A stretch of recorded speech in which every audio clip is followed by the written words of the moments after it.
আজকে খবর পেলাম মানে সকালবেলা নেমে যে এরকম একটা জল নিয়ে পৌরসভা পৌর কর্পোরেশন তার একটা পুরস্কার পাচ্ছে। কোনো অসুবিধা নেই, কেউ পুরস্কার পেলে তাকে স্বাগত জানানোই উচিত। সমস্যাটা হচ্ছে যে পুরস্কার যে কারণে দেওয়া হচ্ছে তার সাথে বাস্তব চরিত্রের কোনো মিল নেই। মানুষ ড্রেনের পাশ থেকে জল তুলে খায়, বেশিরভাগ বাড়িতে জল পৌঁছায় না। যারা জানেন, অসংখ্যবার আমি তথ্য দিয়েছি, এই মুহূর্তে শিলিগুড়িতে 22 এমএলটি জল শর্টেজ আছে, উৎপাদন হয় না। আমাদের দরকার প্রায় 72 এমএলটি জল, এখন এখানে 50 এমএলটি মতন জল তৈরি হয়। তাহলে 22 এমএলটি জলের ঘাটতি নিয়ে চলা শিলিগুড়ি পৌর কর্পোরেশন কি করে এই পুরস্কার পেলেন? কোন তথ্য সাপ্রেস করে বা কোন তথ্য অনুপস্থিত রেখে, এইটা আমার জানার ইচ্ছা আছে। ফলে স্বাভাবিকভাবে আমি মাননীয় মেয়র সাহেবের কাছে অনুরোধ করব যে কারা এই পুরস্কার দিয়েছেন তাদের স্পেসিফিক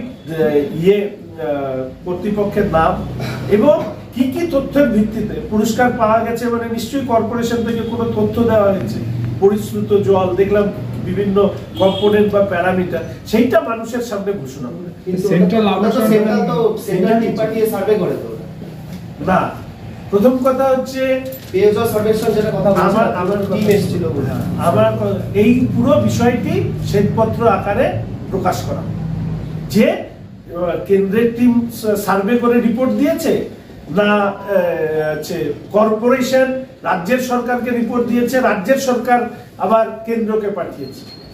এইটা আমাদের তো একটা লিখিত আকারে যদি ওনারা বলেন, তাহলে আমরা যারা এই রিপোর্টটা দিয়েছেন তাদের কাছে নিয়ে গিয়ে এই যে ড্রেন থেকে প্রায় জল খায় আর মানে কল থেকে যে জল পড়ে না, এই সব ছবি নিয়ে তাদের কাছে পৌঁছবো এবং তাদেরকে অনুরোধ করব দয়া করে এই বাড়িগুলোতে এই যে বিষয় নিয়ে আপনারা বলেছেন যে এত ভালো জল দিচ্ছে, তাহলে সেইটা কিভাবে আপনারা বললেন, তাহলে এদের বাড়িতেও যেন জলগুলো পৌঁছে যায়। এটা যে সমীক্ষক দল এই রিপোর্টটা তৈরি করেছে তাদের কাছে আমরা এই ডকুমেন্টেশনটা তুলে ধরবো। তবে আমি আবার বলছি, কেউ পুরস্কার পেলে তাকে নিন্দা করা বা করার বিষয় নয়, কিন্তু তথ্যটা সামনে থাকা উচিত।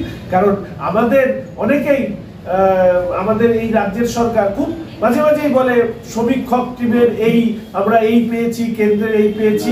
দেখবেন হয় তথ্য বিভ্রান্তি করে, যেরকম 1 নম্বরে ছিল 100 দিনের কাজে, এখন টাকা আর পাচ্ছে না, যেন দুর্নীতি হয়েছে। সেফেস্ট সিটি বলে, তো বাগটুই থেকে শুরু করে সন্দেশখালী, এই হচ্ছে সেফেস্ট সিটির নমুনা। কারণ রাজ্যের সরকার যে তথ্য পাঠায় সেই তথ্যের উপরে দাঁড়িয়ে কেন্দ্রের সরকার পুরস্কার দেয়। তাহলে রাজ্যের সরকারই যদি অসত্য তথ্য দেয়, তাহলে তার দায়ভার কে নেবে? স্কচ অ্যাওয়ার্ড একেবারে মানে পরিষ্কার ভাবে সন্ময়দা আমাদের ইউটিউবার দেখিয়েছিলেন কিভাবে মিথ্যা রিপোর্টিং করে এই স্কচ অ্যাওয়ার্ড অমুক অ্যাওয়ার্ড নিয়ে এসে মানুষের কাছে বিভ্রান্তি তৈরি করে। এই রাজ্যের সরকার যে চূড়ান্ত অপদার্থ, সেই অপদার্থটাকে ঢাকতে এরা তথ্য বিকৃতি করে।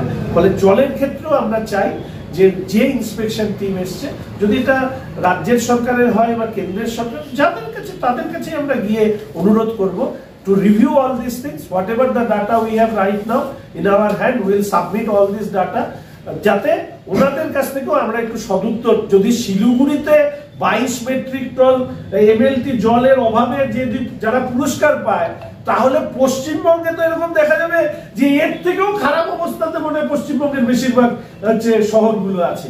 তাহলে আরো 5টা আমাদের উত্তরবঙ্গে একটা রাজ্যের খালি শিলিগুড়ি না, রাজ্যের পৌরসভা পাচ্ছে 11টা পাচ্ছে।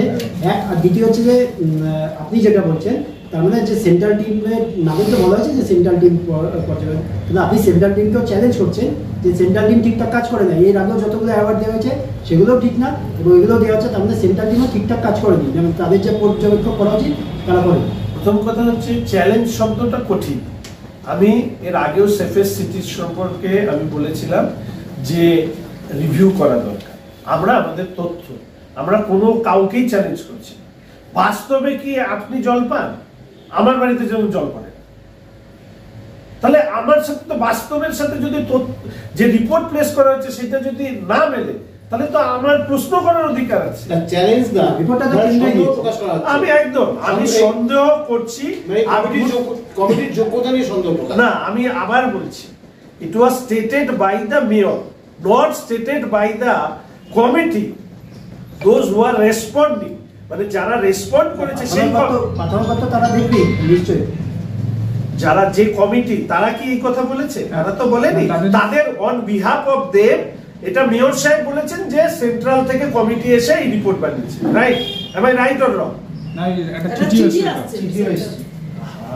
চিঠিটা এসছে, তো চিঠি তো দিয়েছে কমিটি, কিন্তু তার সমীক্ষা যে করেছে সেই সমীক্ষক দলটা সমীক্ষা করেই তো চিঠিটা পাঠিয়েছে। ওখানে লেখা আছে সমীক্ষা করে। যদি আমি পুরো চিঠিটা পড়ে যদি এটা বোঝা যায় যে সেন্ট্রালের কমিটি এসেই রিপোর্ট সাবমিট করেছে, তাহলে সেই কমিটির কাছে আমরা নত মস্তকে শিলিগুড়ির মানুষের যন্ত্রণার কথা তথ্য চিত্র সমেত তার কাছে তুলে দেব। মানে শিলিগুড়ি পুরনগরের এই পুরস্কারটা পাওয়া উচিত ছিল না, হয়তো এর থেকে সব খারাপ, সেই জন্য শিলিগুড়ি পেয়েছে, এটাও তো হতে পারে, কে জানে। আমরা হয়তো ভাবছি যে আমরাই খারাপ, কিন্তু বাস্তবে এর থেকেও হয়তো আরো সবাই খারাপ। এখন তো তাই মনে হচ্ছে, আমরা যারা এখানে বসে আছি, এখানে প্রত্যেকে আপনারা খবর করেছেন শিলিগুড়িতে জলের সংকট, পানীয় জলের সংকট। যারা সংকটে সেরা, তারা যদি জল সরবরাহতে সেরা হয়, তাহলে যাদের খবর হয় নাই তারা আসলে কত সংকটে আছে সেটা তো প্রমাণিত হয়। ওদের জলের কোয়ালিটি, মান ভালো। এইবার ধীরে ধীরে ব্যাপারটা ভাঙবে। আমি বারবার করে বলছিলাম যে 100 দিনের কাজে, যে আপনারা বলেন 100 দিনের কাজে পশ্চিমবঙ্গ কিসের পুরস্কার পেত? সর্বাধিক মানুষকে 100 দিনের কাজ পাইয়ে দেওয়ার পুরস্কার পেত, যেখান থেকে দুর্নীতিটা সামনে